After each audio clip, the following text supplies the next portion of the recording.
Good evening, friends. Again, it's a pleasure to see you all. Uh, uh, and I'm very excited about today's session.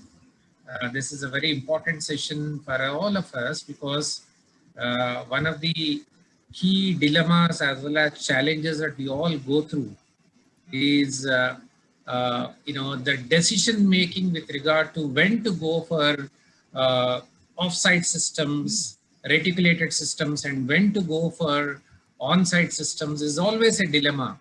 It's not always guided by money matters. It's also important to look from availability of water, availability of money, but also what should be our planning tools, at what stage the cost benefit analysis will shift between centralized sewer systems versus on-site systems. So this is a dilemma all the time as planners, as engineers, we go through.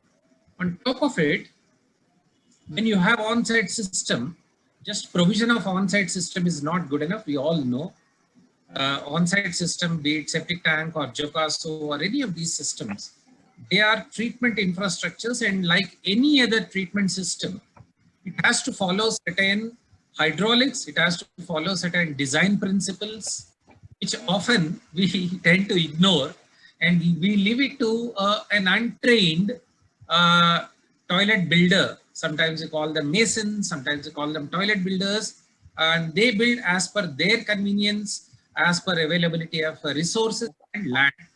So it's very, very important that today's session, I'm very happy that Ravi garu koncham you can mute your, yeah, thank you. So today we have with us Mr. Rohit Thakkar, very dear friend, but more importantly is synonymous to Swachh Bharat Mission. He has seen the evolution of the sector starting from Jain and Yoram days and through Swachh Bharat Mission 1 and now at CPHUO, Mr. Rohit Thakkar and the whole team, leadership team is now shaping up, if I may say so, Swachh Bharat 2.0, which looks at citywide inclusive sanitation, which looks at grey water management, on-site, off-site system. So it's not an easy job to develop a program and a scheme for a country as diverse as India is, and different states, they have different issues. So Mr. Rohit comes from a very strong technical background. So he brings in a lot of policy experience with backed up with strong technical understanding. So with these few words, I would like to profoundly thank Mr. Rohit Thakkar and for taking out his time. And I request him to lead this conversation and through your session. This group is very, very active, sir, as you have seen, as you said. They have a lot of questions. So we will have some Q&A session following your presentation. Over to you, Rohit sir. Thank you, Dr. Chari sir, and thank you for such warm welcome. Good evening, friends. I was looking forward to this session. I think I had attended a previous session with ASCII around 6 months back, and actually it's a two-way traffic. We also get to learn so much from such interactive participants and such practitioners on field, which all of you are. And recently, in fact, last week only, I'm coming back from Odisha, where we had a lot of discussion with the Principal Secretary Urban Development on how the second stage of the Swachh Bharat mission should be tackled, where we are now emphasizing on laying the you could say the treatment infrastructure. We already done the toilets part of it, and now we were focusing on the treatment infrastructure, so that a very high degree of hygiene and sanitation as far as the water based wastewater based issues are concerned. So let me just try to whatever we have been thinking for last 5 or 6 months, and what is our knowledge base from which we derive our policy thoughts. I'll just run through this presentation, and maybe then we can take on the questions. Slightly longish, but I'll just try to skip because I was given 30 minutes, and 30 minutes, is a very long time. Sir, if you allow me, I'll start my presentation. I should be sharing my screen.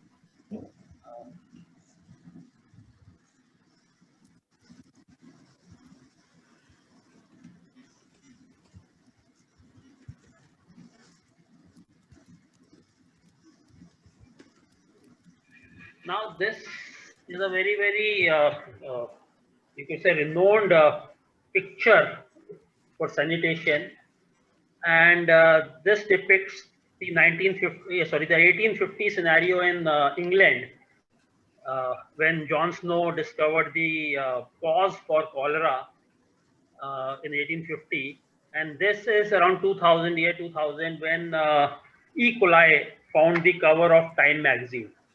So the two most important or two most powerful countries of those eras, that is 1850 and 2000, they have identified water pollutants to be a cause of concern. E. coli, as we all know, is a cause for diarrhea and dysentery, and is a very, very major, has been a major killer in last 30 to 50 years. So these two pictures actually give us an indication of the importance of the field which we are going to be discussing, and the field which we will be providing to the citizens of this country in our respective areas. So whenever I start my talk, I always show this small picture where in dry season, when there is no rainfall in your towns, all this grayish looking water has to be the sullage or the septage or the mixed water which is coming from the toilets, because there should be no other source for such water in the dry seasons. It has to be either some industrial waste or a municipal waste. So, and the quantities are huge, which to in subsequent slides. But basically, what we're trying to say is, in dry months, this is a issue in this country, that there's a lot of flow of water in urban areas, and if the industrial effluent is well tackled by the CPCB and the State Pollution Control Board, there's no reason for their water to be ingressing. So it has to be either a domestic or an institutional or commercial inputs. And out here, we also want to show that the domestic sewage has got two distinct components. One is the black and gray water. All of us know about it. The black water comes from the toilets, that is the latrines and the urinals. It has got very high degree of pollution, and slightly, but relatively, it is difficult to treat. Whereas gray water is more in volume, less polluted, and it has got, you could say, potentially it could be segregated and treated separately. Okay, so why I speak about all this and about the Swachh Bharat mission is that for last so many thousands of years, people have been using sanitation. The purpose of sanitation is to provide hygiene to the user, and the hygiene is provided through some internal fixtures which we carried out during Swachh Bharat 1, when we made the toilet enclosures, the fans, the traps. We ensured that nobody goes out and defecates in open, and we are already finding good results of in our improvement in water quality in the water bodies from this. And then the second part which we are going to tackle, in which it is very, very unfortunate that our country has actually lagged behind. काफी पीछे रह गया. In case I have some Hindi speakers there, we have lagged behind even our equivalent countries like Turkey, Malaysia, Tunisia, such countries which are, we would feel that they are of our level of development. Even they have gone ahead and have done a very good job in managing their effluent, their wastewater, both in the terms of conveyance, containment, treatment, as well as their disposal. So all these infrastructure which is required is for the effluent management is given on the right hand side of this thing. And in this comes a very, very important component which is called the on-site sanitation. It ranges from a rudimentary on-site disposal system to a very, very elaborate on-site treatment system. So it's a vast system called on-site sanitation, which has got various means and methodologies. You could use the word technologies also for that. And then there is this off-site systems based on sewers, manholes, and then sewage pumping stations, and ultimately end at the treatment plants. So purpose of wastewater sanitation, we all know, is very clear that first purpose has to be improve public health, and that has been the purpose of anywhere sanitation has taken place, like those two pictures I showed from Rome in 2200 BC, and then from the medieval England also.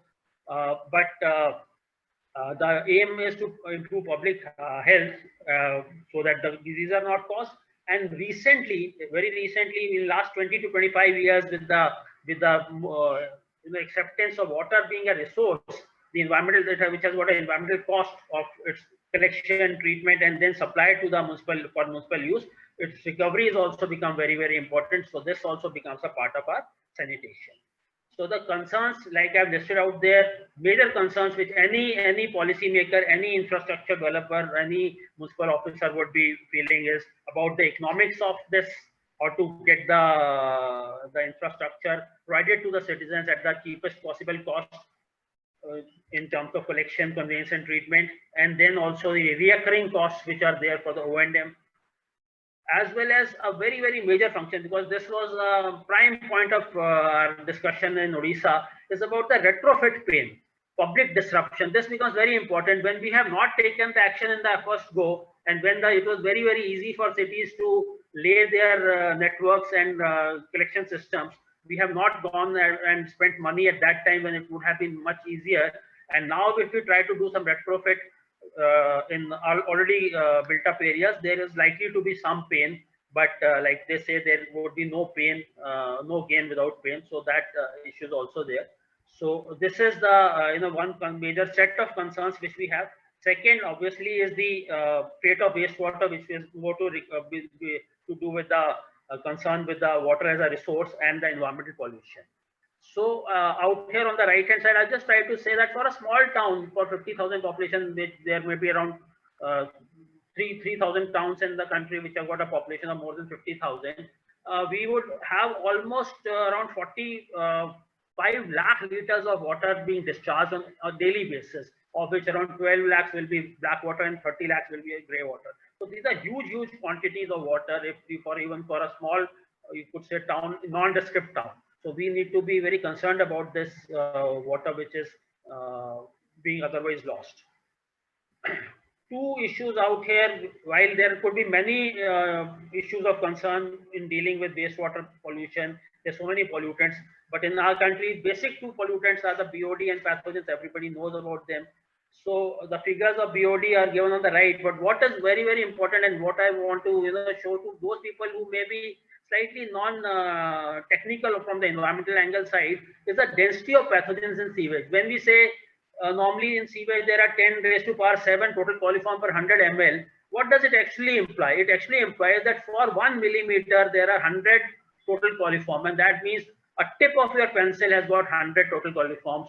And if because it's not a, you could say, scientific discussion amongst us, but I have a slide which says that for cholera, or sorry, for dysentery, only 10 pathogens are required to cause dysentery in a system, in a human body. So this becomes a very, very we should be concerned about what we are doing, while it is not to make you over concerned, and it's not to threaten the issue, but to just make sure that we cannot take it superfluously. If these are the figures on which we are dealing with, then these concerns have to be tackled in a very, very rational and scientific manner. Okay. Across the country, and since I understand your officers are coming from various smaller and medium-sized and even larger towns, we have this situation since 2011, when we say that in the mega cities, which are million-plus cities, we have adequate sanitation, which is in the range of 63%, which is almost as good as a median European or a developed country. But these are only in the million-plus cities. But once we come to our second rung, that is class 1 cities, but less than between 1 lakh to 10 lakh cities, which is the bulk of our population, our coverage drops drastically. In 2011, it was only 27 to 28%. Obviously, under Amrut, some improvement has taken place, but our sewerage correction was only 28%, and 60 odd percent, 62% people were dependent on on-site sanitation, and around 10% were based on that is open defecation, but which we have now drastically brought down. So we can take it that this 10% has either been converted into on-site or into a piped sewer system.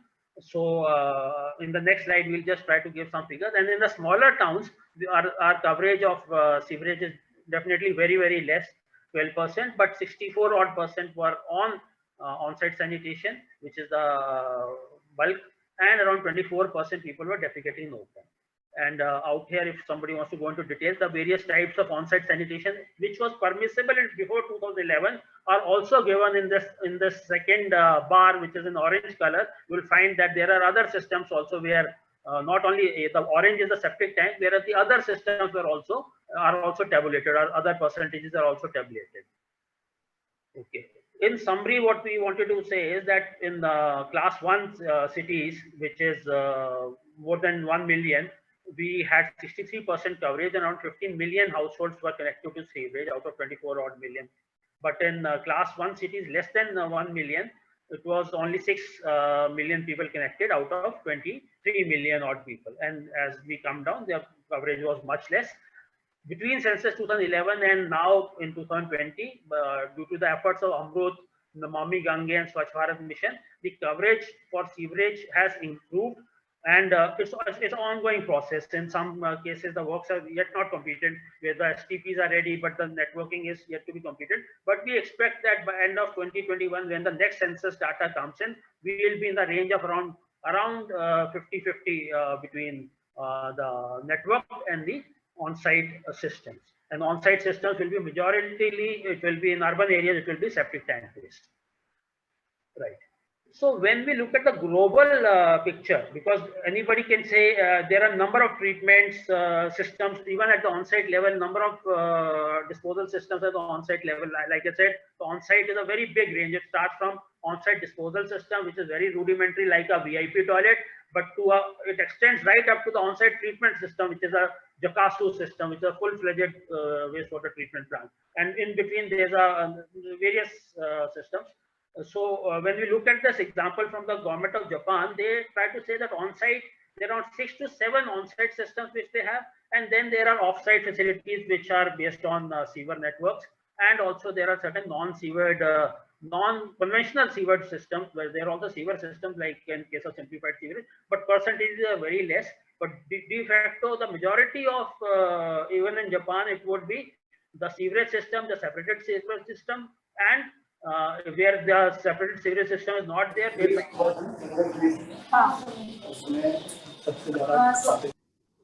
Any doubt?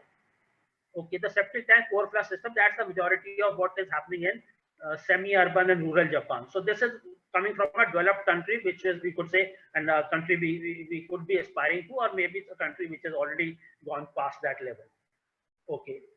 In our case, once we launched Swachh Bharat Mission, we said that we will not have so many options, but what we can have in our country as a sensible approach towards what is called a sanitary system. A sanitary system means which provides hygiene. A hygienic system which is there in our country could be as shown on the left. It has to be either a sewer, that is you could say it could be decentralized or centralized, but it is the water from the household is taken into a sewers and taken to a sewage treatment plant, or it could be a septic tank, which is shown on the right hand side, the top, or in case of fringe areas of a town, very sparsely populated, we would also accept something called the twin pit latrines, not the single pit latrines, because single pit latrines is just like any other soak pit. All of us know about that. So only these 3 systems and the DRDO biodigester, they were accepted in the guidelines of the Swachh Bharat Mission. And in the course of last 4 or 5 years, what we have found that most of our development of conversion of on-site, the open defecation has actually gone into either sewer systems or into the septic tank systems. So what we have kind of like when you make a policy, we try to visualize that what would be the effect. So what will be the expected effect?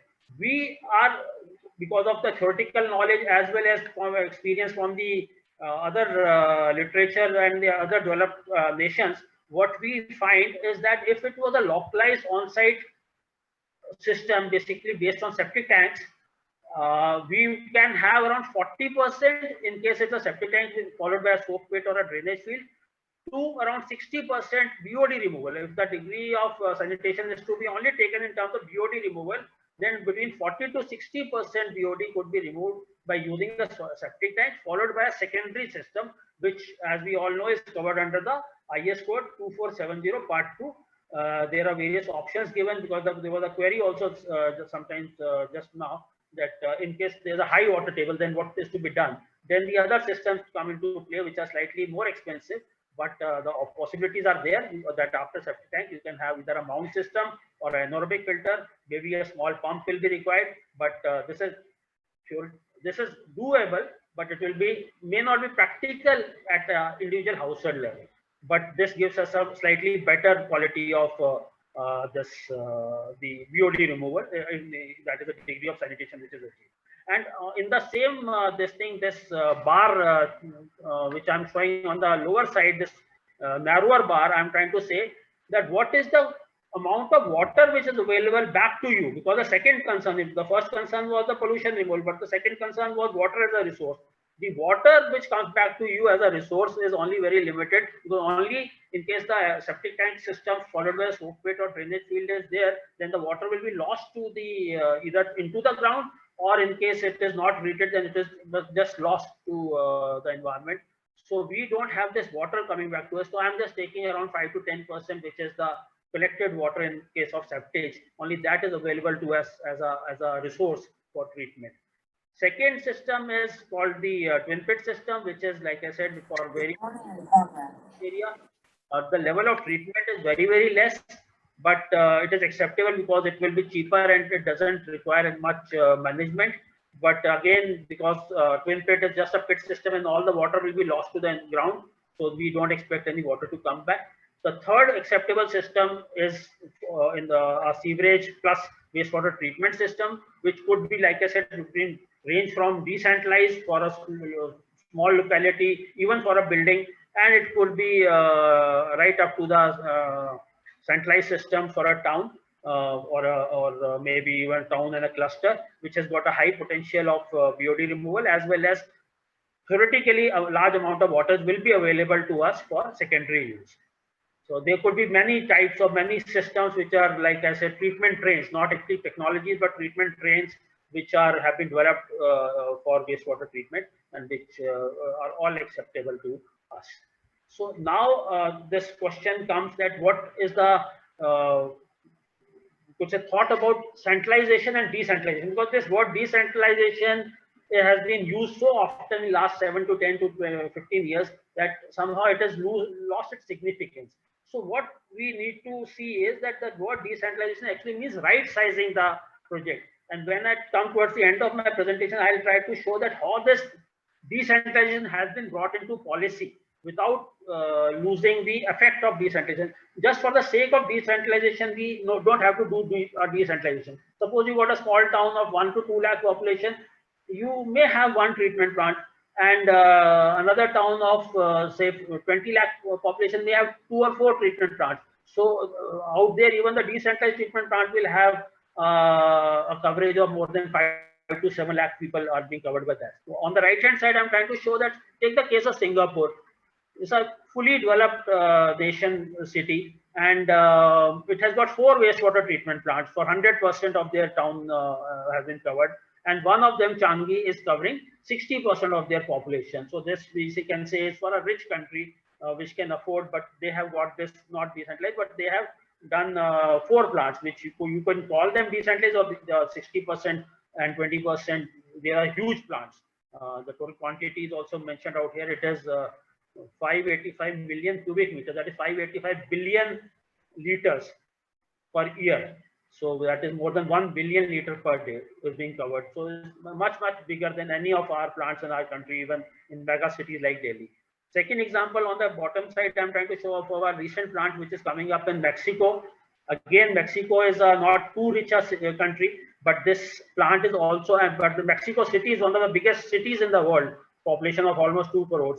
But this treatment plant which they're constructing is will be taking care of 60% of Mexico's requirement. So each city will have its own arrangement of how to site the treatment plant, but one must not get bogged down by the term decentralization or centralization. You have to right size the process, and you have to understand that what is the economics behind it, and then you site your treatment plants accordingly. A number of treatment plants, the distribution of treatment has to be cited accordingly. Because sometimes they say the treatment plants will be, the decentralization will help us in saving on energy, but because there will be less number of pumping stations. But again, each of these decentralized treatment plants will have its internal pumping requirements. So you have to see in the holistic, see as a holistic picture, and that is for each town when you make your DPR to decide. Right. It's agreeable to everybody that the major cost head, the principal cost head of this entire sanitation exercise is the transportation. In case of sewerage plus wastewater treatment plant, the sewers could cost up to 4 times or between 2 to 6 times of the cost of treatment. The cost of treatment being, if it is rupees X, depending on the sparsity, depending on the density of the population, the spread of the town, and various other things, the gravity sewers could cost something between 2 times to 6 times of the cost of the treatment. So this becomes the major cost concern, and sometimes this has held back the town planners from actually spending money. But then the decision has to be taken at their end. We can only suggest certain parameters and certain arrangements in which you should go for gravity sewers, and the other cases where you could avoid that. The secondary system which is available to us in our country is the haulage trucks. That is what can carry the septage from the septic tanks and then take it to appropriate treatment facility, be it a standalone FSTF or to a wastewater treatment plant for co-processing. So this is out here. When I was showing you that Japan slide, I just missed out. In Japan, they have got a system called septic tanks followed by night soil disposal system. What happens out there is they don't allow the water to percolate into if in those areas where soak wells are not there, the vehicle comes on a daily basis. So you have a septic tank only. The septic tank gets filled in during the daytime or maybe during 2 or 3 days, and this vehicle can come and takes out everything. So it is more like that cess. In earlier times, there is something called a cesspool, not the cesspit, but a cesspool. The entire cesspool was emptied and taken to the treatment plant. So this is what their other system is there. It was in that slide which I showed you about Japan. So there are various parameter possibilities which we can have, but in our case, the secondary system which we have kind of adopted in this country is the fecal septage treatment facility, in which the fecal septage is occasionally emptied from the on-site system and then taken and then hauled by these vehicles to the appropriate treatment facility. Right. So now this was the background. Now our concerns. Why are we still not able to finalize that what should be the system in place? So when we look at the on-site containment systems, then we know that the majority of the on-site system across the world are based on the septic tank systems, and its alternatives are there. The septic tank system with a soak pit, septic tank system followed by a mount system, septic tank followed by a anaerobic filter, or septic tank followed by a drainage field. These are 4 options which are given in the IS 2470 part 2, and septic tank itself is designed in the IS 2470 part 1. So what it says that septic tank is basically a 2 process train.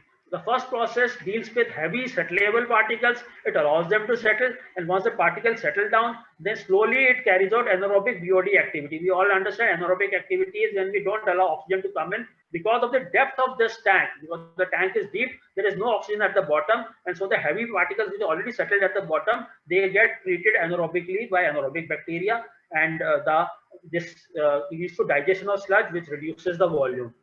Second element is called the soak well. The water passes on from the septic tank, goes on towards the right side. This soak well is there, which is a perforated chamber, which out here it permits the water to escape out along with the non-settleable solids, because solids doesn't mean something, it's not a rock.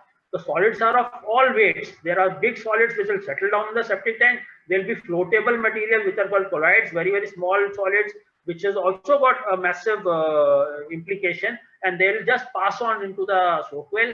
And there are dissolved solids also there in the water. So the dissolved solids will also pass on to the soak well. And in the soak well, because once it passes through the soak well into the ground, a kind of a filter system is developed along with a biomat. I don't want to get into the technicalities. The biomat is a place where the bacteria sits and it manages and removes the pollution from the dissolved and the colloidal impurities. And the filtration is where the physical filtration, because of the soil particle separation, small separation, the filtration takes place. And this actually has got a very, because one of the slides which I'll just try to show, it has got a very high degree of removal potential, almost as good as any wastewater treatment plant, any mechanical wastewater treatment plant, in case the system is working properly. So IS 2470 part 1, in case people have gone through it, it is very good, but it defines these various systems. Sometimes we get confused in what is sludge, and when you say sludge as per the IS code is only means this particular thing, which is the settled portion thing at the bottom, and septage is something which is the entire content of the septic tank. Similarly, sullage is a term which is often used improperly, but as per the IS code, this is the sullage is that discharge which does not include excreta, which does not contain excreta. So all the other discharges from your household which does not contain is called sullage.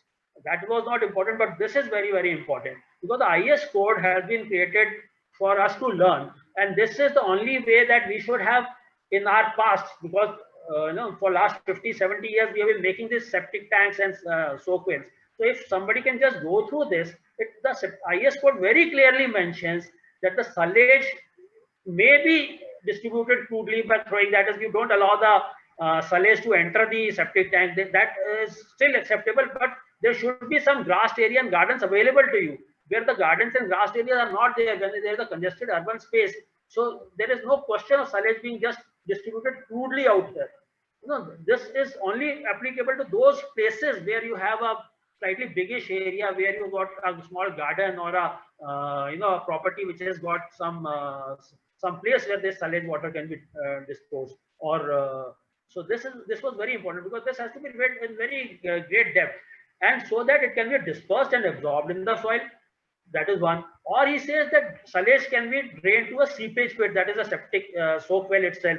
So it gets into a soak well itself. OP direct kar lo, you don't pass it through. That too is allowed. But then the soak well design has to be tackling both waters. That is the septic tank outflow also, as well as the sullage water also. So we can't say that the sullage is just vanished. You have to design for sullage. The water which you are not putting in the septic tank in your towns, either it has to be put in some grass areas, but where are those grass areas? What is the quantity of, what is the footprint of the grass area? That too we'll like to discuss.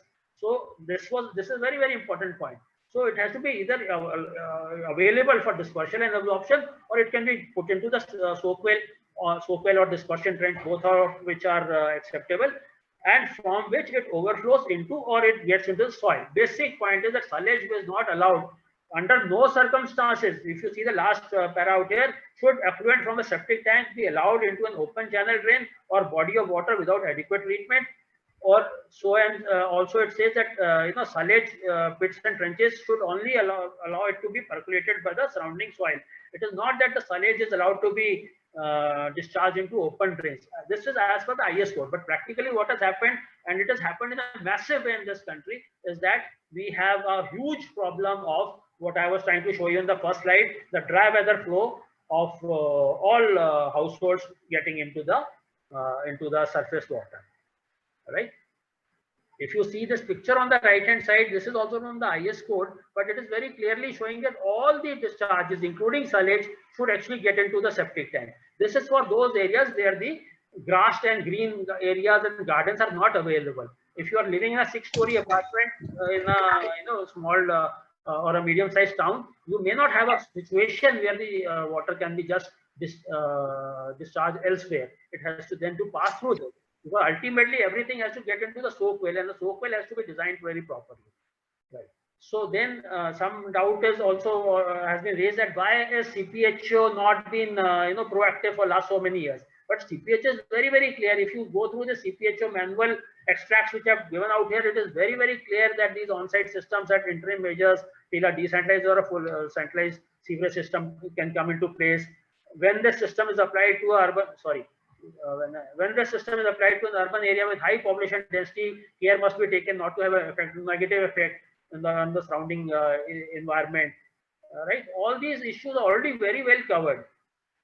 Due to the unavailability of space for soak pits, because our towns are so congested, soak pits ke liye space is never available, and under rocky strata, soak wells are being avoided at many places, and the effluent is commonly discharged in open stormwater drains, leading to groundwater pollution. So ये सब जो है, this is all given in the IS code as well as in the CPHO manual. Somehow we have failed to take cognizance of that, and we have come to this pass. But like I said, potentially the system is very, very good. The US EPA, which is supposed to be the most renowned body in the world for managing wastewater and such issues, even that says that BOD to the extent of 90%, and total suspended solids also to the extent of almost 90%, including settleable solids as well as suspended solids, could be removed, and most of the bacteria also can get removed. Maybe the viruses and protozoa removal is slightly difficult, but because the size of these bacteria and the viruses is very, very small. Like in case of E. coli, we have this example of E. coli, which is almost size of a blood cell. So slightly difficult to remove, but still the potentially, I said and it has been verified by US EPA that this system has got, in case the system is very well designed and working, then a very high level of removal could be there. But please note that septic tank by itself does not remove much. Only settleable solids, what can readily settle, can only get removed. Rest, none of the you could say parameters is being met for discharge into environment by septic tanks.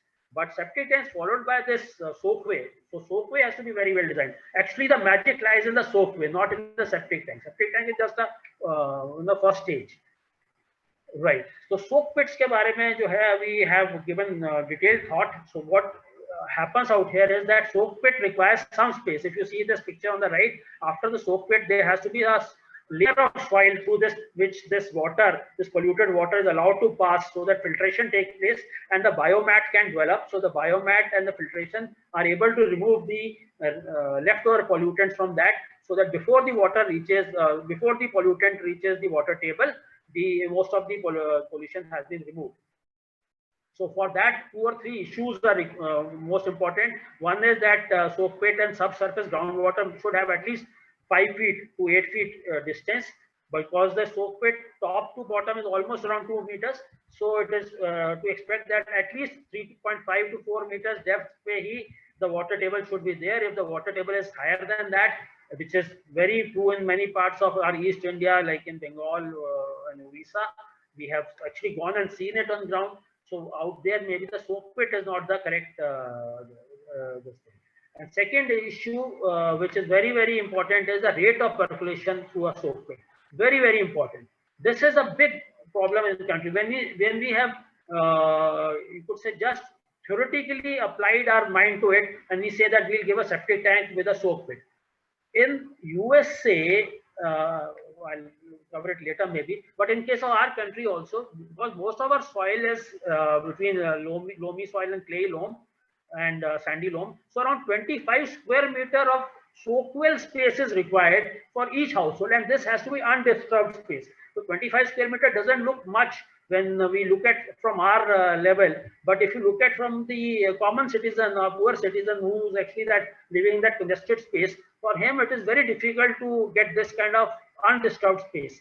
So when we say this figure, if in case somebody is doubting, then like in case of USA, it says that if you got a 6-bedroom house and if you're discharging around 900 gallons because they use more water, so the requirement of dispersion trench, you understand dispersion trench, the figure on the right top, left top is dispersion trenches. The amount of dispersion trench required for a household with 6 bedrooms, and which around 15 odd people will be occupying, is 1,000 feet. So you must have 1,000 feet worth of dispersion trench of 2 feet width. So that is the kind of soakage space which is required, and this becomes a big problem in case the soak wells are to be located in the congested area, because this has to be undisturbed space. My soak well cannot be discharging into your soak space, then the systems will not work. So these are some practical problems about the depth and the area required for soak well. Like I said, there are a few other issues also when you design a septic tank system. The quantity of wastewater flow is very, very important. Definitely, when it is a fifth point, wastewater flow, the Q, what is the flow rate? If you are using very high large amount of water, then definitely your soak wells will not be able to take care of the pollutant discharge.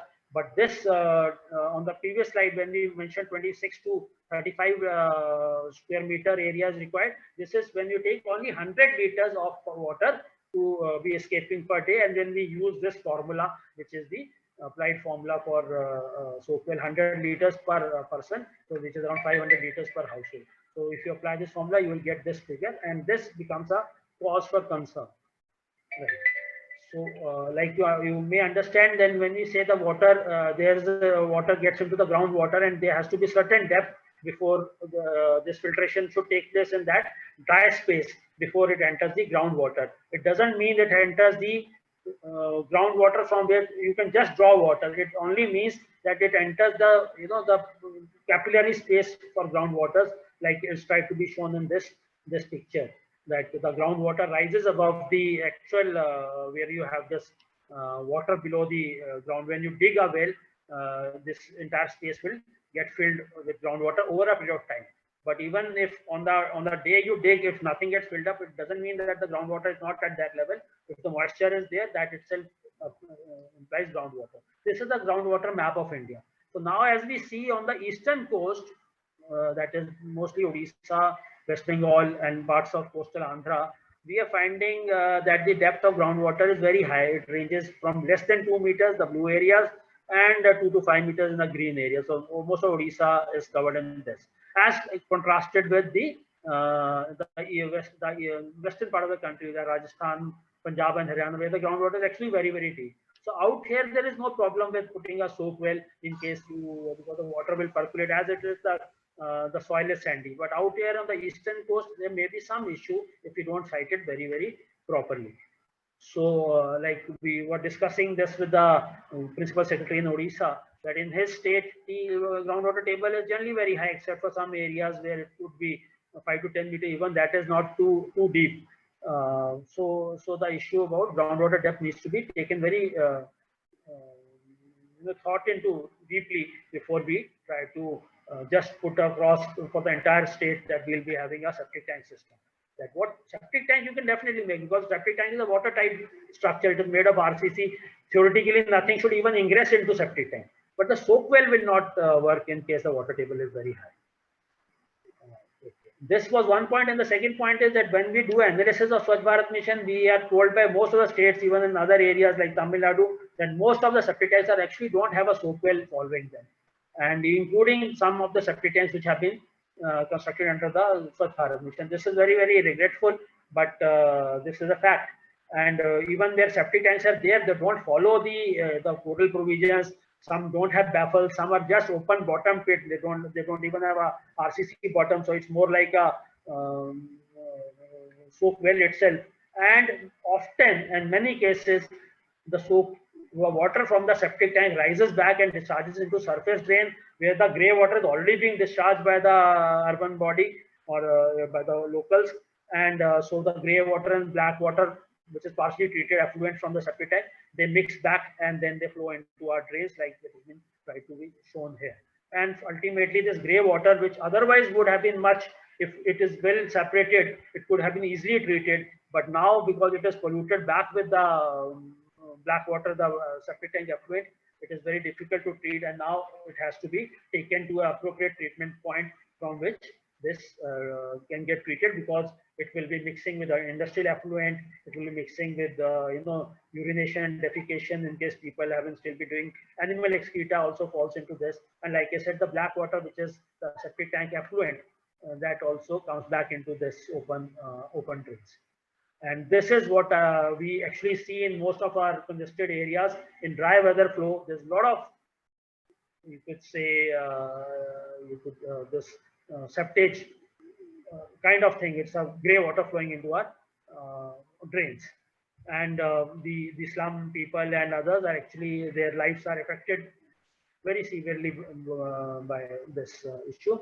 Out here, we just try to make an estimate that if you got a small town with a population of around 1 lakh, what happens is that if you will be having around 22,000 households, which will be based on septic tank, if 60% of households are based on septic tank coverage, then the wastewater, in case it does not percolate into the subsurface, and if you don't have soap wells, then you will be releasing almost in the 2-year period of around 5 billion liters of water at 100 liters per capita.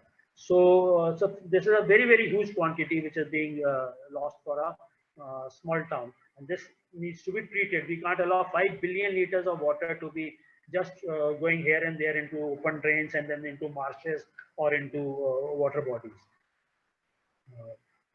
These are some pictures from the past.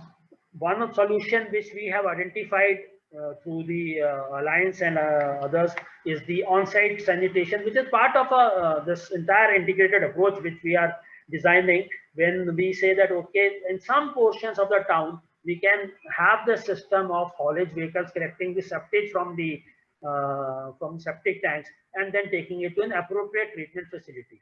So this becomes one part, but this is one, you could say, small element of three major issues. The major issue is the water which is flowing in the open drains.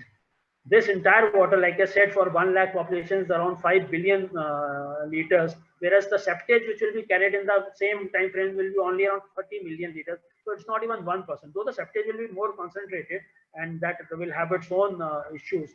But this second part, that is how do you manage the other component, which is the water, which is a resource as well as a pollutant.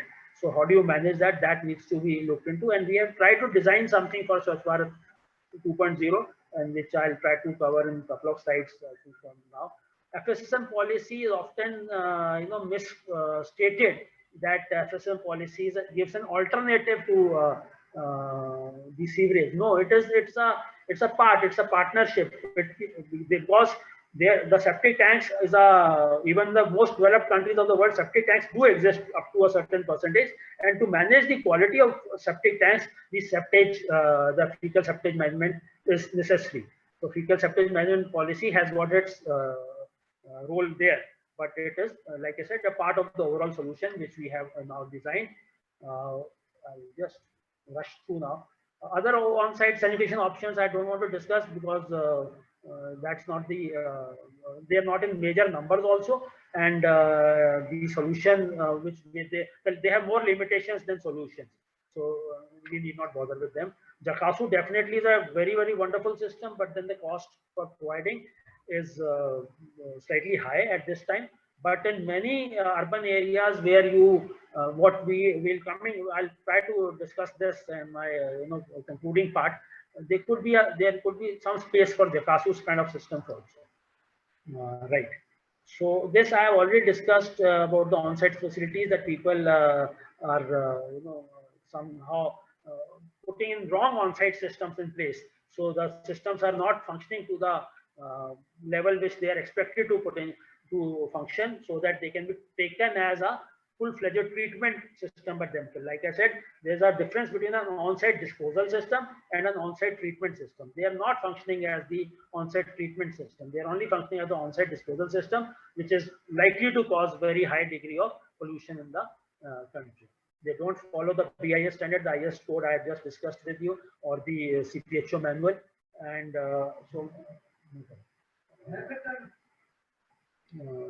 so these few issues are there. And then definitely the issue about the poor O&M, because once the septic tank has been constructed, people just forget about it. They don't maintain it. But luckily, due to the efforts of the Alliance and the FSSM system is now in place, at least some of the states have become very wise to it, and they are setting up systems for the O&M, proper O&M of septic tanks, of the on-site sanitation facilities. But like I said, for that element, they need to be credited, but not as an alternative to the overall wastewater management system or the overall sanitation system. Okay. Now we had over last couple of years looked at two design approaches, that what could be the sanitation strategy which our country can follow. This was the background, that we understand that septic tank systems are at one end, and then there is a full-fledged you could say treatment facilities there, but that has become slightly costly and may not be appropriate for all places. So we look at this slide, which is taken from one document from Mr. Suzuki of University of Queensland. So he says that population density can decide the nature of the treatment systems which you may have, provided that you have appropriate water supply and electricity. There must be adequate water supply. Only then conventional sewerage will function, because if you don't have water, then you can't make the sewage flow. So if you have adequate water supply, high degree of water supply is there, electricity is also there, some pumping, etc. you can do, then definitely go for conventional sewerage. If you can't provide water supply, but the population density, you can provide water supply and electricity, but the population density is slightly less, so you can go for Jakasu kind of system, which is the on-site OSTS treatment system. It is not a disposal system. So it is a proper system, which is a full-fledged wastewater treatment plant, but at a localized level. But like I said, the cost per capita in Jakasu vis-a-vis conventional sewerage system is something which the urban body has to take a call to. But if you have population density going up, but the water supply is less, so the water is not available for making the sewage flow, then you are stuck with septic tanks and simple pit latrines and storage pit latrines. Storage pit latrines is not being used in this country. We don't advocate that. But like I said, in Japan, they have this night soil disposal system where you have a storage pit.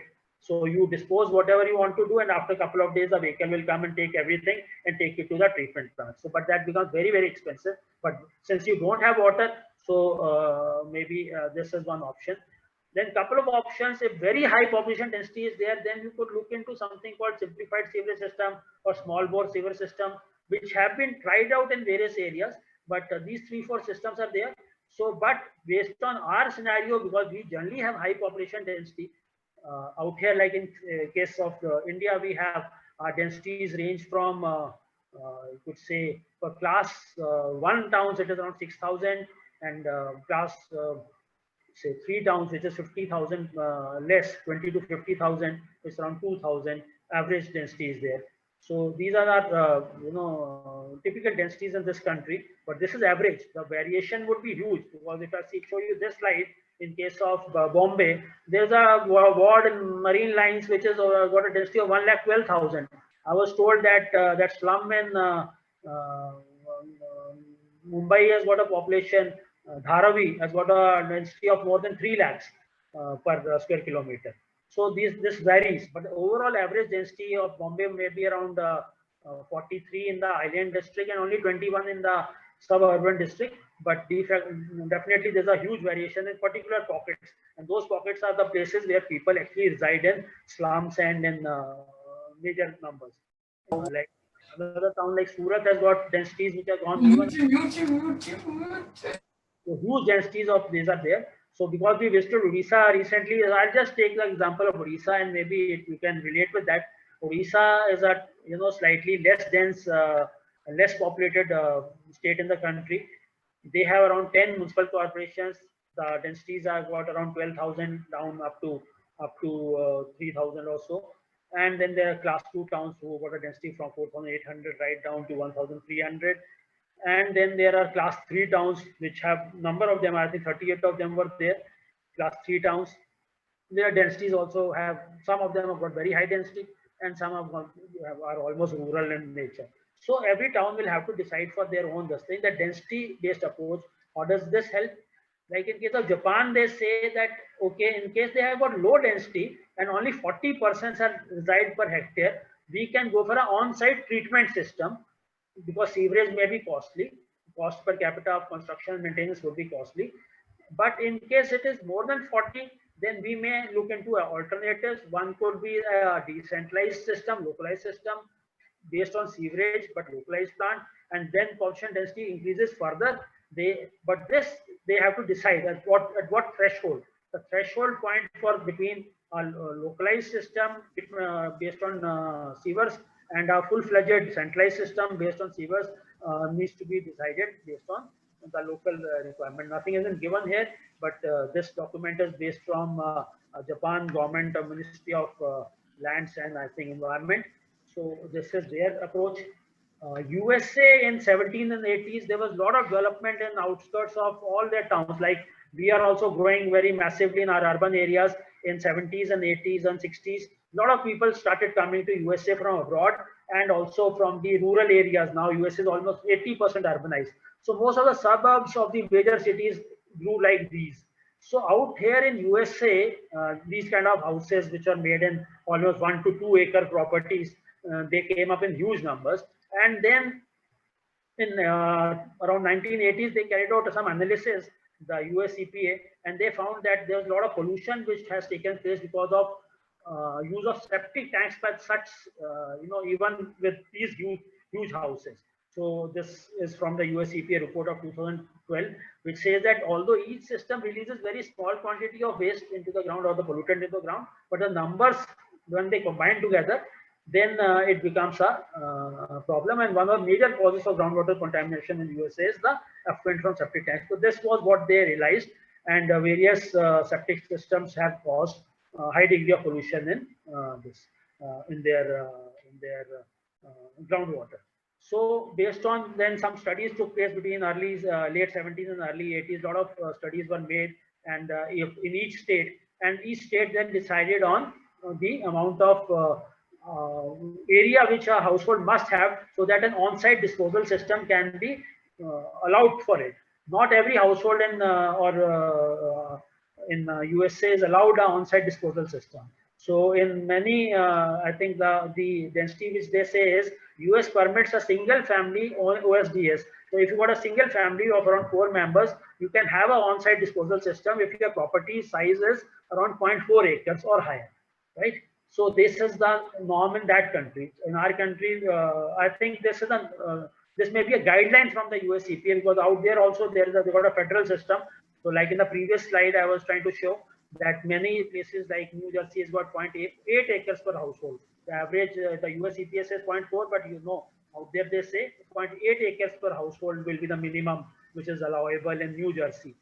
But in Texas, they are even allowing for 0.34 acres. Some other states, small states. So Rohit sir, can we also take some questions? A lot of questions. So if you can.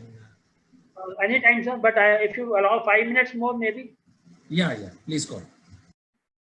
I think so. These are few issues. Then I have taken some examples from Malaysia, where they have also got. They were also based on on-site systems for many years. But in recent years, they have made this Malaysian sewerage code, which says that in case there's a development with more than 30 houses, that is 150 population equivalent, and if these people reside within an area of 5 hectares, then they must go for a sewer reticulation. So this is the Malaysian example which we have. And then there are various parameters which we also follow the same parameters, that when and how should a septic tank be sited. Which I've taken from Malaysian guidelines, but I'm very sure that somewhere in our guidelines also, and the CPHO manual also, maybe not listed so properly, but all these issues are covered. So it's not that you can just site a septic tank at any place and every place, especially when we consider our scenario, our slums, which is the picture on the right, as compared to what I was trying to give you about America on the left, when even they said that the septic tanks, if they are haphazardly sited and they're not controlled, then they may cause groundwater pollution. So we need to decide on what could be the cost and what could be the population density at which we will have our own systems in place. So each city can decide that, or maybe the state can decide that, or if ASCI can help us, then we can decide at the central level. But at this moment, nothing has been decided. There is a perception about high cost of laying sewers. Again, because time is less, I'll not go through it in detail. But some work was done by a very famous personality called Duncan Mara. He's a famous environmental engineer. So he did some work in Brazil in '83 to say that once the population density is very less, at that time the cost of sewerage is very high. But if the population density increase, and while the cost of a single pit pour flush toilet would be almost constant because it is for each household. So, but once the population density increases about a certain threshold, then this starts converging. So I have just extended this. If you can see my this thing. So I try to extend this line, and I find that around at a density of maybe 675 people, we can say that the cost of sewerage, 675 people to hectare, the cost of sewerage would be almost the same as cost of providing single pit latrine. So this is just a theoretical exercise. Maybe the actual cost would be different. And this is against a pit latrine whose cost as per the World Health Organization is almost 1/3 of the septic tank system, right? So if this was to be correlated to a septic tank system, because the pit latrine cost is out here, the septic tank system is 3 times. So maybe at 3 times, then at this threshold point, only around 100% per hectare, the cost of sewerage may come to be the same as cost of providing an on-site facility. This is just a theoretical mistake. So second and the last point, which we are recently decided about, or we are recently thinking about putting in Swachh Bharat Mission 2, is the concept of core sanitation zone. We understand that the cost of laying sewers has been a cause of concern for most of the towns, and the cost of not only laying sewers, but the cost of disruption which the sewers cause for in case of retrofitting. Many people have reservations about that.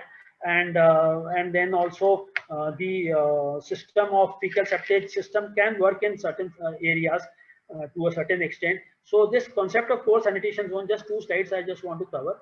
What we are saying is that each city may look at its own map, the population map, and then identify a zone in which, and this zone may not be a regular shape, it could be in any shape, which can cater for around 70% people who reside in 30% of the area. So every city which has grown organically will have some of these areas which are more densely populated than the others. So if you identify this area where 70% of your people live, and if this area is not more than, it may be less than 30%, or it could be slightly more than 30%, but in case we can come to some kind of a ratio, then like I said, not in any regular shape, it doesn't have to follow any ward boundary or any municipal boundary or any artificial boundary. Then you can just identify the households which are presently based on septic tanks within the core sanitation zone, which are possible to connect into sewerage. There could be some scenarios, like we went to Cuttack and the municipal commissioner was saying that it has become so difficult to connect the households which are in the rear to the sewer system, which is presently being laid in Cuttack, because it has to pass through other properties, and sometimes there are various issues. The streets are very, very narrow.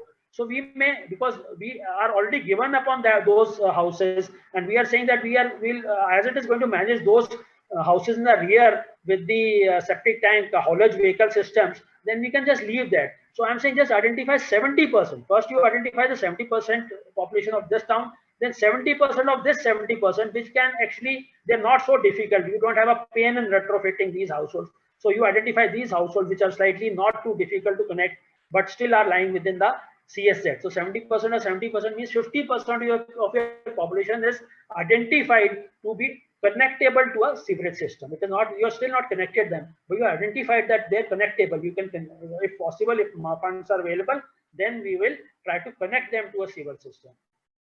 Now you don't also set up, because STPs have been in past, we are wasting money when we are designing STPs for 30-year hence and then trying to design that. Once we have come into this domain of decentralization, please don't do for a 30-year planning.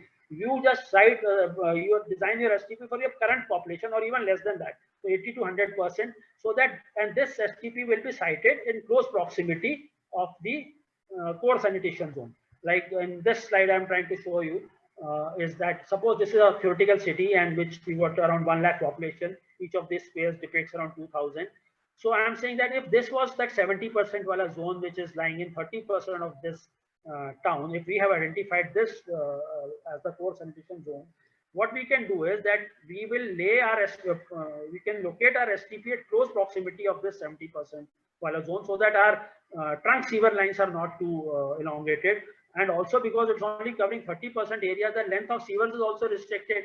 So where otherwise the area of the town is around 25 square kilometer, theoretically, the 30% is around 7.5 square kilometers. So we can have short sewer lengths, and then the cost of sewerage also can reduce. But we have been able to cover 70% population, in which I'm willing to say that 20% of this, that means 30% which is lying outside the core sanitation zone, and 20% from within the sanitation zone, we'll leave it for the time being for the fecal septage management. So 50% of this town ka wastewater management will be done through the fecal septage management systems, and 50% could be connected at this moment, because more and more time we are losing, more and more towns will become more congested. So where the pain was into getting the houses in the rear, like in case of Cuttack, now more pain will be there in 5 years down the line, when more houses will become or more people will start residing in those congested areas. So this was what, and then and the last, I just want to say that when the areas which are lying outside the core sanitation zone,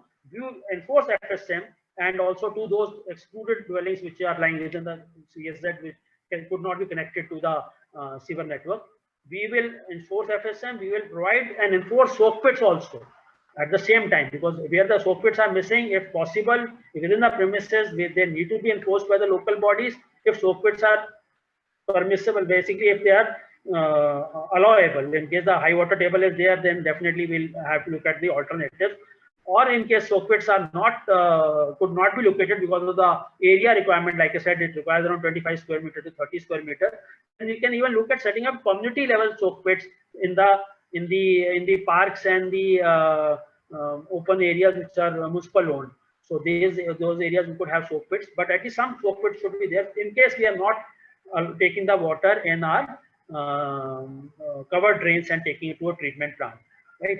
Third thing we can do as a short-term measure, and as a because we already taken the bad route and we are already putting our water in the surface drains, partially treated water, then we repair the surface drains which are carrying gray and mixed water, so that some continuity is there, and wherever the water is being otherwise being lost into the ground, at least this water continues to flow to a certain point.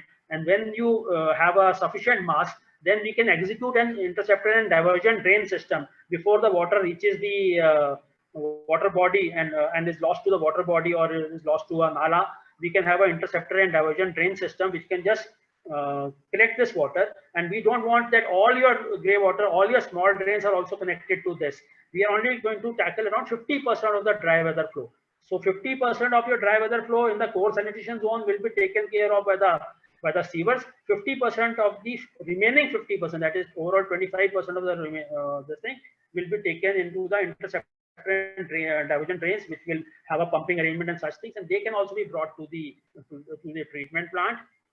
To the same treatment plant. So the treatment plants which are designed for 100% of the present population receive 50% from sewers, 50% of 50%, that is 25% from the IND drain, and all fecal septage which is carried on those fecal septage vehicles, in the haulage vehicles, will also be transported to the same STP for co-processing. So we can have a system in place which will be an integrated system, and where we will have a most of our water is available to us now, back to us for potential reuse and other environmental concerns, and as well as the solids are all taken care of through the fecal septage as well as through the sewerage system. In future, when the town develops further and more density starts occurring in a particular fringe zone, that fringe zone can become a secondary sanitation zone. We have a core sanitation zone, so secondary sanitation zone 1. So if a population of around 15 to 20 to 30,000 is arrived in this in a particular secondary sanitation zone, out there also we can locate our secondary STP. So that will help us into that decentralization business. So we can have in future a secondary STP and a secondary network which can be connected to this secondary sanitation zone. And through this mechanism, we'll try to cover more and more of our town into the overall sanitized systems. This will also help the water, the requirement of water, even if you don't use it for any other purpose. All our surface water bodies in your talabs and such areas in your town are being lost. Just a theoretical exercise, like I said, almost 30 lakh liter per day of grey water is available even for us from a small 50,000 population town, especially once the Amrut project and the Jal Jeevan Mission 2.0, they are hell-bent on providing 100 liters, 135 liters of water supply to all urban areas in next 3 to 5 years. So we also must be ready with our this thing. I'll not cover this pathogens ka point, but only thing was I wanted to say that the quantity of some of the pathogens is very, very less. Log 1 means only 10 numbers of pathogens can cause some of these diseases like E. coli and Shigella and such diseases. So it's not that you have to have a massive dosage. So we must be very careful of our wastewater management. This I've already shown in some previous presentation. Last slide, this tries to show, so for some of your engineers who are out there, and some may feel that the other systems like the aircraft business and the railways, they are more developed. But just to tell you that in 1820, the first steam engine had rolled out in England, but only in 1860, the first septic tank system has actually come into existence in France. So 40 years after the first train rolled out, thus first septic tank system has come to place. And in 1914, Wilbur Wright and his brother, they were able to fly. But in only 1926 or something, the first activated sludge process ASP plant has come up in, I think, Germany. So these are also evolving technologies, but we cannot, despite human beings having felt the need for thousands of years. So we need to look into this into a very, very holistic manner, integrate whatever is possible. Economics, environmental concerns, everything should be taken care of. But the environmental concern and the health concern, the hygiene concern becomes the prime responsibility. With this, I thank you for the opportunity, and I am open for questions. Thank you. Thank you. Thank you very much, Rohit Saab. If you can take out the slide deck, and then we can have we can see each other. This is a very, very fascinating conversation in my view, because Mr. Rohit Kakkar made us to think sanitation from different perspectives. He challenged our thinking in a way by bringing in very, very fundamental questions based on evidence, based on technology. And this is precisely what city-wide inclusive sanitation is all about. It is not just about going in a particular way, in a particular route of only FSM or on-site, but looking at city-wide inclusive sanitation. That's precisely what he tried to communicate. And he gave very interesting concepts of core sanitation zone, how we should deal with core sanitation zone, and why cost economics favor towards network systems, sewer systems, whereas in the less dense zones, how FSM with improved systems can be planned. So I think this requires a considerable amount of thinking and planning at the municipal level as well as at the state level, and it is not an easy job, because theoretically we can conceptualize this, but when we operationalize it, it requires a high degree of data, high degree of thinking, and capacities to plan very systematically, and very importantly, ability to communicate to communities as well as to politicians that why we should go in this particular. It's not an easy job. So having said that, I think this is I have really enjoyed your session, Rohit sir. There are many questions. I will open up with a couple of questions, and then I will open up the conversation to the other members to chip in. There are common questions which I would like to pose to you, and then you can respond. So one question is, which you have answered in your presentation, but for the benefit of everyone, the septic tanks as well as twin pit toilets, do they have the ability to deal or reduce the pathogens coming out of the wastewater, like BOD reduction by 40% plus, having a good soak away, you can reach up to 85 to 90%. Along with the BOD, will it also reduce the pathogen density in the wastewater? Yes, but I would like to hear from you. In case of say, septic tank followed by a soak well, the pathogen density will be reduced in case the filtration system of the soil works to the efficient, to the desired level. Suppose I give up, suppose I flush more. At the peak time, when the same water is there, if it has been flushed at a higher rate, then the percolation rate will be faster. It is post percolation. So at that time, the filtration will not work. But we'll never come to know. Unlike in a treatment plant where there's an output which we can measure, because the output is also on the surface and we can take it in a mug and then take it to a lab. Out here, if the loss is to the ground or the gain is also to the ground, but in case it reaches the water table below, we'll never come to know that it has taken place from this point. But it will, and at certain times it will be able to treat when there's a lean flow. During the time of lean flow, when the water is flowing slowly, the pathogens will get removed. But in those times, in the mornings and in the evenings, when there's a peak, at the peak flow time, the water will try to push it, the pathogens also into the groundwater. Once the pathogen enters the groundwater, then we have lost the pattern. The pathogen has to be retained in the dry space between the bottom of the soak well and the top of the groundwater. So in that 1.5 meter itself, whatever action has to take place needs to be.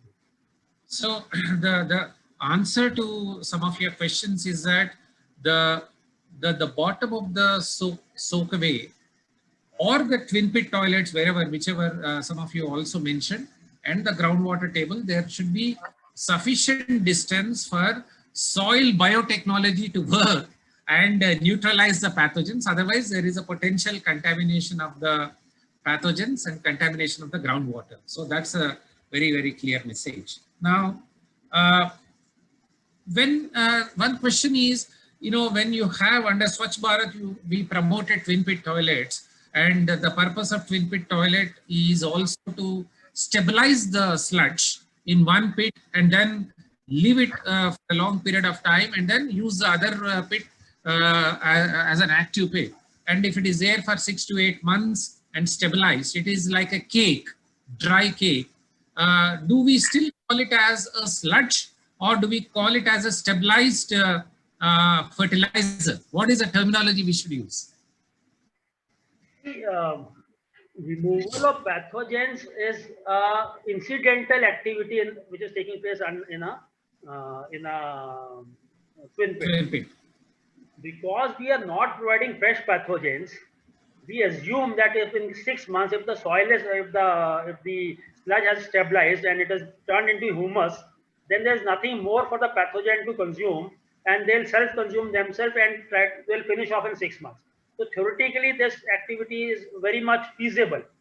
But actually, when you take out that humus from the ground, it needs to be tested. There are many pathogens like helminthics are there, spore-forming pathogens are there, tapeworms are there. They don't die. They just make themselves into spore and they just lie out there till the next lot comes in.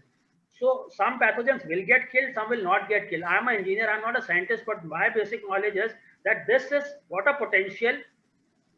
It is because of you're starving the pathogens, this is taking place. Otherwise, pathogen removal in universe can only take place through 3 mechanisms. One is chlorine, ozonation, and UV filtration, which is not happening here, or heating to a certain... Or thermal systems, yeah. Or heating to a certain degree. None of which is happening here. So those 4 are the assured systems. The 4 are the assured processes. This is a incidental process, may happen. It's like just the previous one also I said, the filtration may happen, it may not happen. I can't give a guarantee, because soil is not a homogeneous entity. At some places, if there's a plug flow can take place, the entire water can get into the subsurface. So those risks have to be taken. Yeah, Sujay, so that's a question. I mean, just to summarize for the whole group, what it means is, while theoretically twin pit toilet is great, and it's stabilizing the sludge in one pit, and we are leaving it to leaving it for stabilization for 6 months or 8 months. Theoretically, it is good, but there could be potential helminthics and other type of pathogens in it, and it requires a little bit of careful testing and then using it for agriculture or any other application. I think that's the message Rohit Saab is trying to communicate. Now, there are a couple of other very practical questions, Rohit Saab, is, this whole core sanitation zone as well as secondary sanitation, we are still retrofitting. Because we need to dig open the roads, we need to motivate households to connect to the sewer system, because I've already invested in my septic tank. It's been there for the last 15-20 years. Then I have to change my plumbing, connect to the sewer system, which the public municipality has laid. So it's going to be a big challenge to operationalize in a real life situation. Now, question that one of our delegate asked is, why not we start in those areas which has not been heavily densified, treat it as a greenfield project and start there rather than create a problem and try to solve this problem. What are your thoughts on it? Yeah, I can understand this, but in the core sanitation of any town, there will be only 20% such areas which will be actually very, very heavily populated. So while there could be some houses on the main road where there is still potential for getting the sewer from those sewage from those houses to be connected, if you delay it any further, even those houses will get into the back streets, and then the new street will come up, and then the problem is never going to get sorted out. Think about that new household which is going to be constructed now. If there was a sewer, he would have connected. But now, because we are not putting the sewer there, that even the new house which will be coming up in this, because this zone is not saturated at that. It's a major zone, but it is not saturated zone. In some parts of it where the saturation has taken place, where it is just not possible for any more growths to take place, we can go for the we can ignore them, and we can still ask them to join the FSM route, because that is also a solution for the error which has taken place. But a retrofitting is always painful. But I'm very certain that any of these towns, when they become a 10 lakh town and when we offer a metro rail to them, nobody is going to refuse the metro rail for the pain which the retrofitting or excavation is going to be cost. So this is a very, very urgent requirement because of the high density in this country. We ignore this at our own peril. Okay, so the key message is, when we can retrofit a metro system in a densely populated area like Delhi or Hyderabad or Chennai and taking it through very poor areas by either above the ground or below the ground, why can't we retrofit a solution for public health benefit? So point well taken, great observation. The couple of points, these are all very nice approaches of well-designed septic tank with a soak away, but how do you make it work and how do you monitor them? Because these are considered to be a private activity. Like, you gave it to citizens to do whatever they want, because the government is not responding to them, is not still looking at it as a public service. So how do we, and we have left it to the individuals as a coping mechanism, like water supply, borewell is my coping mechanism. Similarly, septic tank is my coping mechanism. Thanks to SBM, you are giving some additional central assistance, but by and large, it is considered to be a private affair. So how do we monitor? How do we regulate? What sort of reforms we need to make sure that municipality regulates them systematically, monitors them systematically? Otherwise, people will go for a suboptimal solution without a soak away. And that's exactly what has happened in our country. Any thoughts on it? Are we also promoting a little more reforms where town planning department has to make sure that, without giving approval at the time of approval of a building, they need to ensure that the right kind of sizing, the right kind of soakaways are built in the approval system? Are you thinking about such integration of reforms in the SBM, Swachh Bharat Mission 2.0? Actually, I have not actually given a thought, because I have always thought this being a state subject, the bylaws already cover it. The bylaws of all towns are actually covering that you will design your septic tank as per IS 2470 part 1 or 2470 part 2. So we never had any doubt that this would be a situation.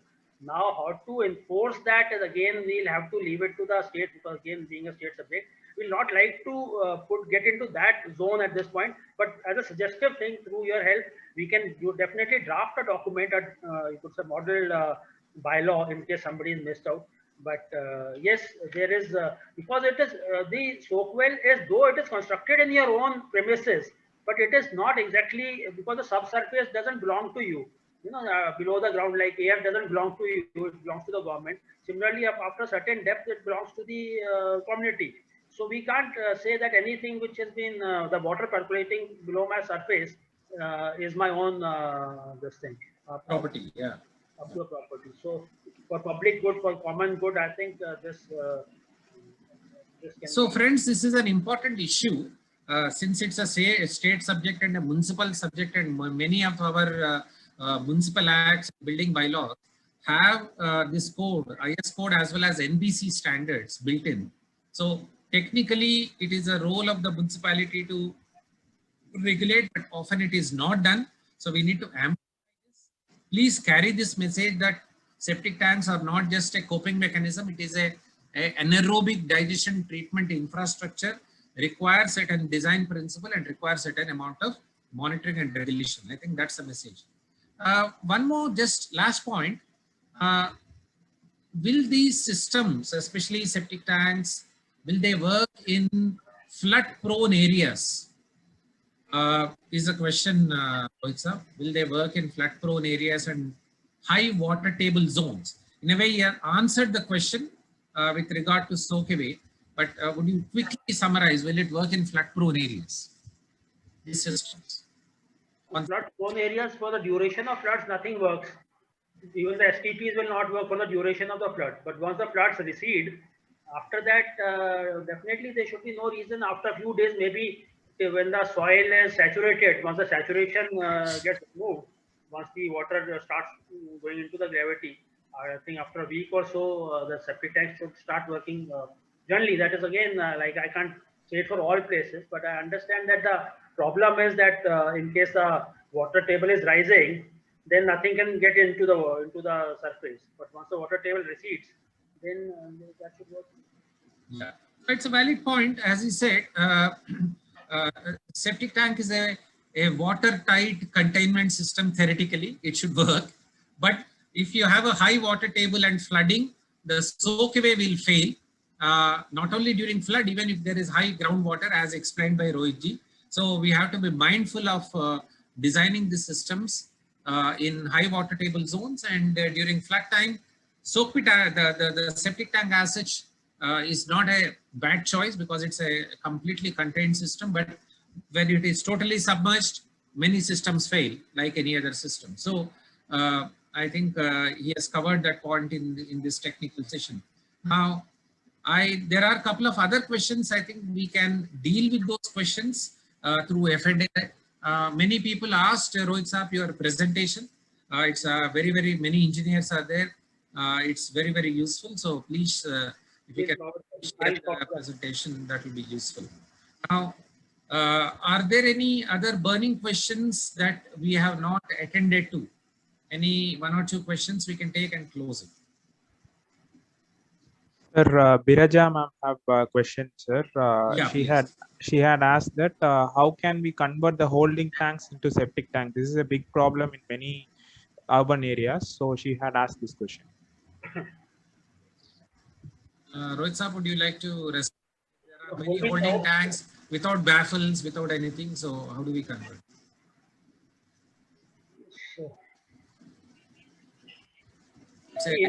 In case the holding tank can be emptied, I think a retrofitting will be slightly difficult, but it is possible. It's a mason's work. Because finally it's a masonry structure or a concrete structure. So even if there's a RCC thing, you can take out some bars but it's an exercise in itself. It's not that it cannot be done. It's basic civil engineering. But for the duration of for a month or so, while this thing, or 14 days, when this thing is being stabilized, or the concrete is resetting, for that duration, maybe some alternative has to be found. So why it can't be done if the volume is adequate, and there should not be any problem in its RCC structure. So retrofitting is doable, but just like to also highlight that in many African countries, they don't have septic tanks. They have just holding tanks, and they have to evacuate their holding tanks almost every month. It is actually holding. So that's what I said. And even in Japan, you had this night soil disposal system. Septic tank with night soil disposal system means that it's a basically cesspool. In Europe also, during the in 19th century, they had this cesspool. The cesspool would be there. As it is, they use less water, but whatever was there was to be transported to the treatment plant. It's not a cesspit, but a cesspool. So if that is a structure, of the holding tank. But after all, it's a RCC structure only. If you want to convert it to a septic tank, then you have to do two things. One is to that you have to make baffles, and then you have to provide a soak well arrangement. The septic tank by itself is a limited choice. Thank you very much. So I think this is fantastic, and we will share Mr. Rohit Kakkar's presentation to all of you, so that there are any clarifications, we can write to him and get clarifications. Now, he made a very interesting point in his concluding. He has compared, what is that, steam engine, then flights by Wright brothers, and then activated sludge. In fact, this year is 100 years of activated sludge. This year, 2021, is a 100-year of activated sludge process. Rohit sir, while rail as well as aircrafts have reinvented themselves and gone several times in terms of technological evolution, sanitation has stayed more or less where it is. So I think it is time to reinvent sanitation, and we need to go much faster through innovations, through technological changes. It is not moving at the same pace as maybe mobility or aircrafts or even telecom or any other sector. So I think in the SBM part 2, I'll just through you just ages, I'll try to say that in SBM 2.0, we have some marks given for each city to come up with one innovation. They can handhold a private practitioner innovator, and they can bring him to the national level. If you come in first 100, you will be given, the city will get very handsome marks, as well as the person himself will get a good amount of award. So we are also looking at innovations. We can understand that despite it being a issue which everybody is concerned with, it's not only our country, everybody is concerned with it. If there was a possibility for huge innovations, it would have taken place. But definitely India, jugaad to hai, but innovation and jugaad has got some difference. So that's true. Both Jal Jeevan Mission as well as Swachh Bharat Mission is now promoting startups, innovators, and trying to provide incentivize both in terms of mechanization as well as innovative solutions. So I think that's good that we are promoting. It's a little late, but I think it's very, very important. So thank you, friends, and thank you, Rohit sir. On behalf of the whole group, I would like to profoundly thank you for taking out your time and staying for a long period and taking us through your thought process. We will be sharing some questions. Some of them are still not completely addressed. So we will share with you, and whenever you get time, you can probably give your responses so that we can send it back to our delegates. Thank you very much for your time, and thank you very much for joining. Thank you everyone for staying for a little longer period than what.